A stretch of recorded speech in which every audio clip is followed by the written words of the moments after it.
All right. Hello and welcome to our second PAI office hours. Basically what this is I'm going to go over some PAI reports functionality and some enhancements, and then open it up for a Q&A session at the end. So today we're going to be going over a live video sharing tool that we've made, a couple mobile app enhancements, and then a program validation, a way for you to tell if your programs are set up correctly. Let's start off with that live video sharing. What is it? When would you want to use it?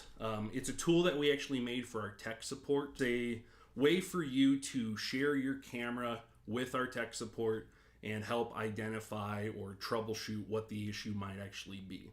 It does involve a phone, so I just created a little video to kind of show you exactly what that is.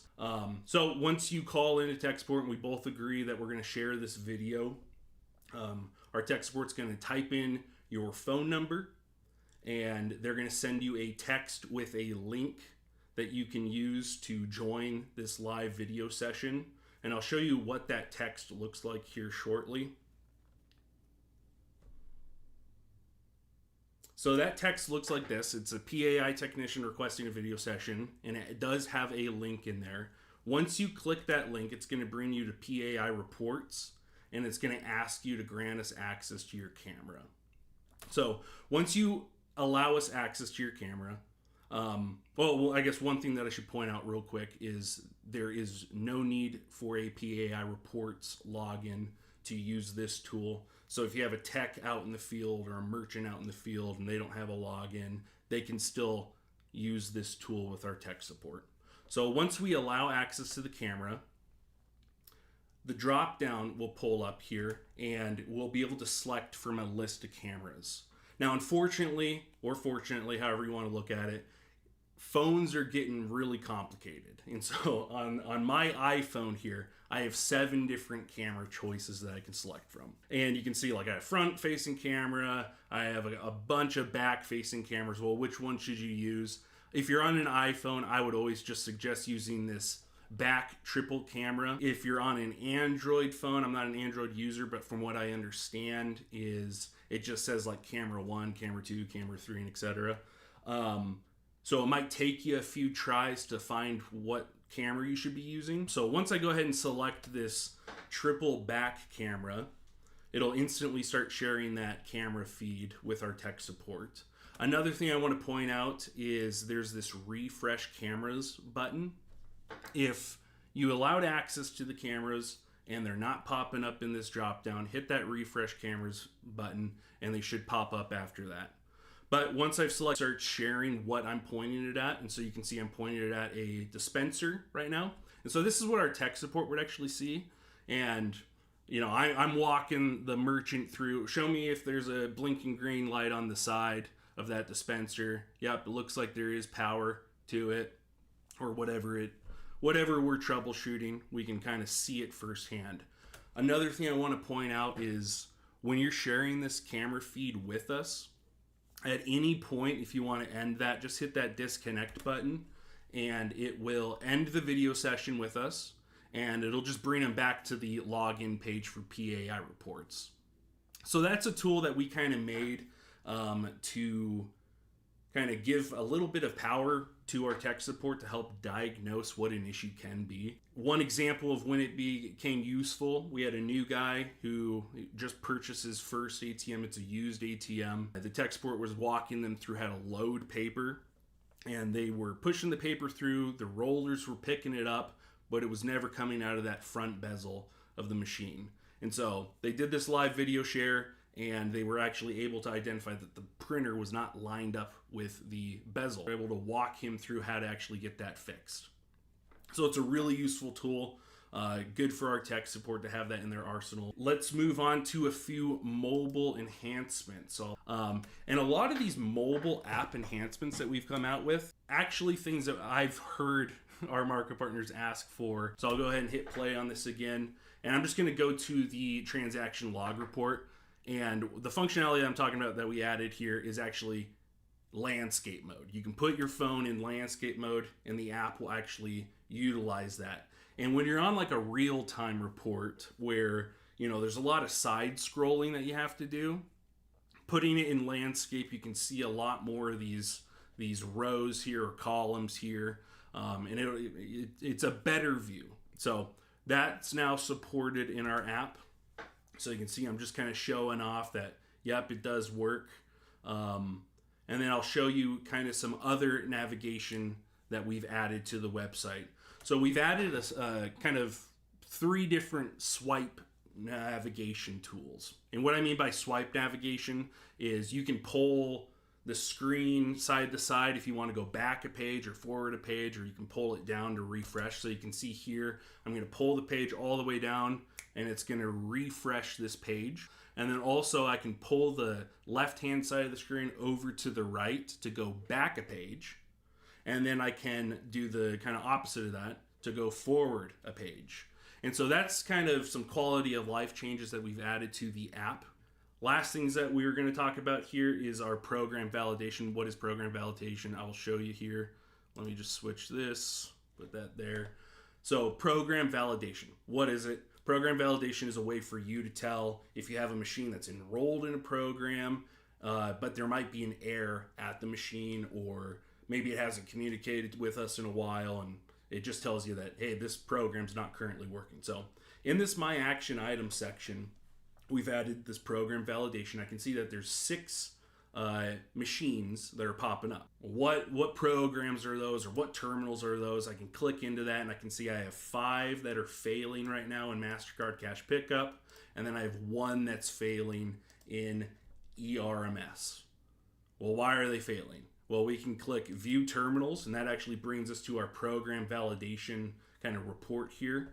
And I can see all of the different programs. I can see how many are passing, how many are failing. So I was curious about that ERMS. Why is my ERMS not working on that terminal? Which terminal is it? I can hit this little blue drop down here, and I can see the terminal number and the location name. And already I can see that it hasn't checked in since February. And you're going to be kind of the expert of your ATM portfolio. Let's just say, like, you might know that machine, yeah, you removed it. Yeah, it shouldn't be communicating. If it is communicating, we got a different issue. But like this one, it should be communicating. Why isn't it communicating? It hasn't communicated in a while. What can I do to fix that? I can hit this drop down on the terminal, and it tells me kind of what I can do to help fix that. So it's saying that it hasn't communicated since that date, and it needs to, in order to get it removed from there, it needs to have communicated within 30 days. That's something that we've added to the home page to kind of help you identify some issues with those value-added products that we offer. They're a great source of extra revenue on your terminal, and if they're not programmed correct and you don't know that, then you're not earning that extra money.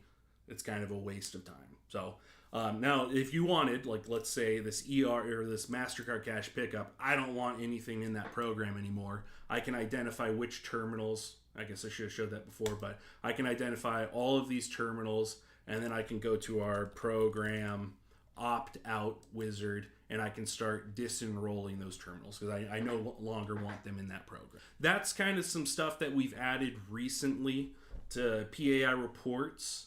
So with that, I'm going to open it up to a Q&A session. What other notifications can I see in my action item?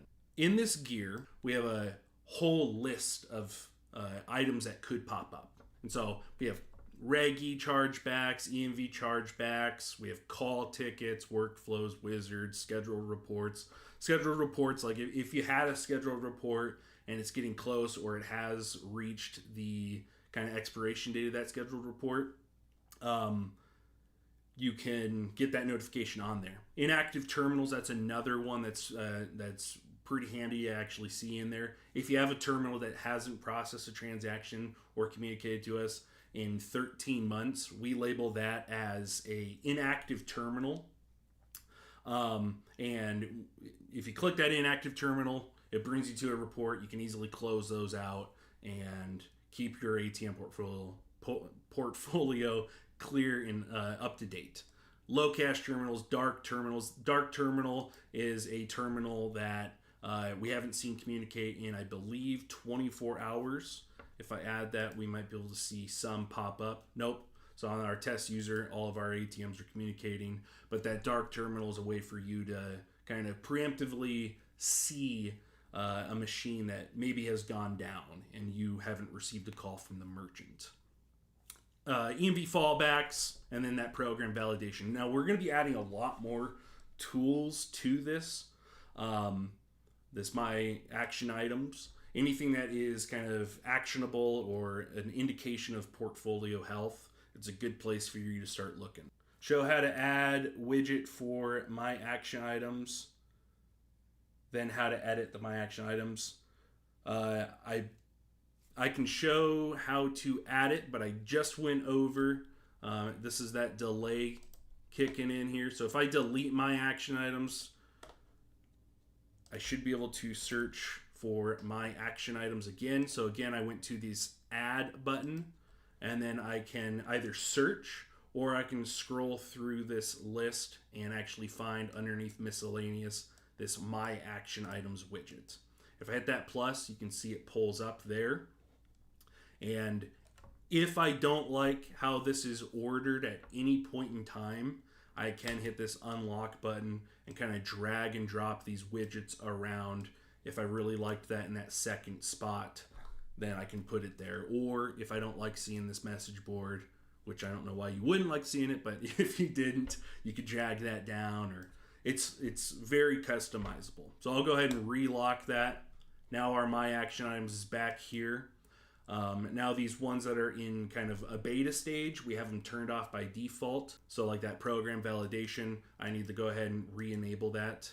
Eventually that's going to be by default enabled. Just right now we're working through how we want that to kind of display in there. All right, well I think with that, I'll go ahead and end it. Again, like I said, I'm going to throw up my email address on the screen here. It's a little ending slide. But thank you for joining the office hours, and I hope to see you in the future. Thanks.